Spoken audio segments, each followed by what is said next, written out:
થાકેલાઓને શબ્દથી આશ્વાસન. ભાઈ ભક્તસિંહ. ડિસેમ્બર 12. ઈસુએ ફરી તેઓને કહ્યું, જગતનું અજવાળું હું છું. માર્ગ તથા સત્ય તથા જીવન હું છું. યોહાન 8:12, 14:6. જેમ મુખ્ય યાજક પાસે 2 પથ્થર હતા, ઉરીમ અને તુમીમ, જેનાથી તે દેવની ઈચ્છા શોધી શકે, તેવી જ રીતે પ્રભુ ઈસુ ખ્રિસ્ત પાસે પણ 2 પથ્થર છે. ગીતશાસ્ત્ર 43:3-5. પ્રભુ ઈસુ ખ્રિસ્ત આપણું જીવન, આપણું અજવાળું અને આપણું સત્ય છે. યોહાન 8:12, 14:6.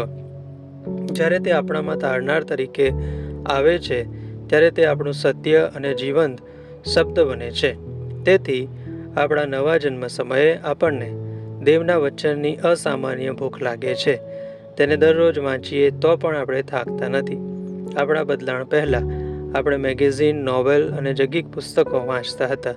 હવે આપણને સવારે, બપોરે અને સાંજે દેવનું વચન જોઈએ છે. જ્યાં સુધી આપણામાં જીવન તારનાર નહીં હોય, ત્યાં સુધી આપણને વચન વાંચવામાં આનંદ નહીં આવે. જ્યારે આપણે પ્રભુ ઈસુ ખ્રિસ્તનો અનુભવ કરીએ છીએ, ત્યારે પવિત્રતા આપણે માટે વાસ્તવિક બની જાય છે. દેવનું વચન ધીરેથી, પદ્ધતિસર અને પ્રાર્થના સહિત વાંચવાથી દિન પ્રતિદિન આપણને દેવની યોજના અને ઈચ્છા પ્રગટ થાય છે. પ્રભુ ઈસુ ખ્રિસ્ત આપણું જીવન છે. આપણે વિશ્વાસથી કહીએ છીએ, પ્રભુ ઈસુ, મારી આંખો ખોલો, મને તમારું દૈવી જીવન આપો અને મને બધું સ્પષ્ટ જોવા દો. દિવ્ય જીવનની મદદથી અને દેવના વચનથી આપણે નાની બાબતમાં પણ દેવની ઈચ્છા શોધી શકીએ છીએ. આ વિશ્વાસીનો સૌથી મોટો હક છે, દેવની ઈચ્છા જાણવી અને પૂરી કરવી. પ્રભુ ઈસુ ખ્રિસ્તનું આખું જીવન દેવની ઈચ્છા પૂરી કરવામાં વીત્યું.